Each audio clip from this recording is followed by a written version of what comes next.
DFG Science TV. The Wave Hunters. Do Einstein's gravitational waves rock the universe? Henning and Alexander are on their way to America, to the metropolis of New York City.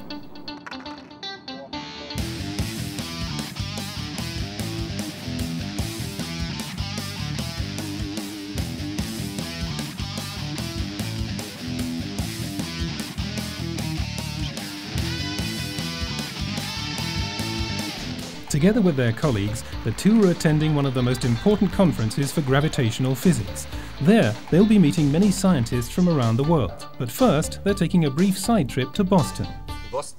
In Boston, scientists are working on establishing a working group that is also to study squeezed light. And since we were in America for the Amaldi Conference, we stopped in Boston 3 days before for a small squeezing workshop at MIT to exchange ideas with Australian scientists, with the people of MIT and our own knowledge. Everything will come together in one project, all of the experimental considerations, which, it is hoped, will then result in a squeezed light source for the American gravitational wave detectors. They will then install it in their gravitational wave detector, the LIGO detector. It's always nice to take a look at another institute, to take tours of other laboratories, to see how and under what conditions others work, what the facilities look like, what they're doing, what the people are like. It's simply interesting, regardless of whether or not it's MIT. I think in general it's simply interesting and helps one move forward, exactly. You learn a great deal from talking with people, and that's a great thing.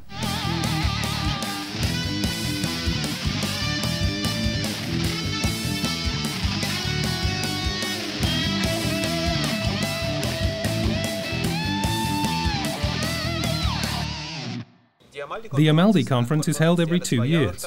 It attracts several hundred physicists, all of whom are working on verifying the existence of gravitational waves. Regardless of whether they're making a theoretical contribution, a numerical contribution, or if they're working on detectors, all working groups are represented there. I think that the close exchange is necessary, since new ideas are being presented that one can then work on developing. Often, you're not even sure that your ideas are important, or if this experimental technique will function.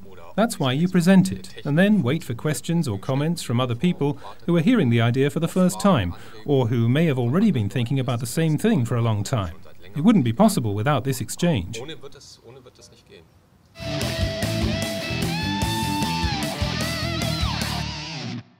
For me, being in a city like New York is unlike anything else. It's an incredible city, and this is a great chance to see it. Without question, this is a great experience.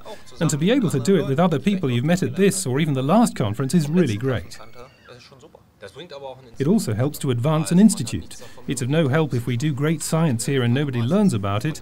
That's why it's important that people with good results travel extensively and help to spread news of the results.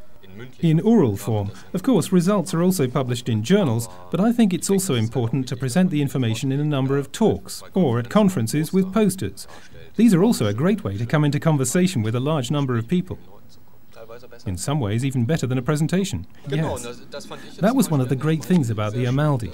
It was really one of the first conferences where I realized that a new generation of scientists is coming of age.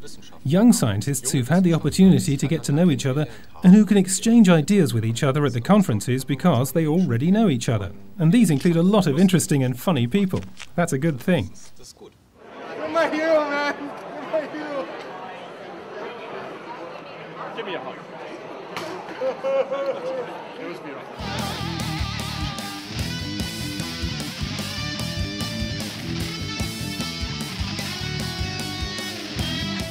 And next time, we'll be back to work in the laboratory, cleaning lenses, to be precise. Visit DFG Science TV for more information. Awaken the researcher within you.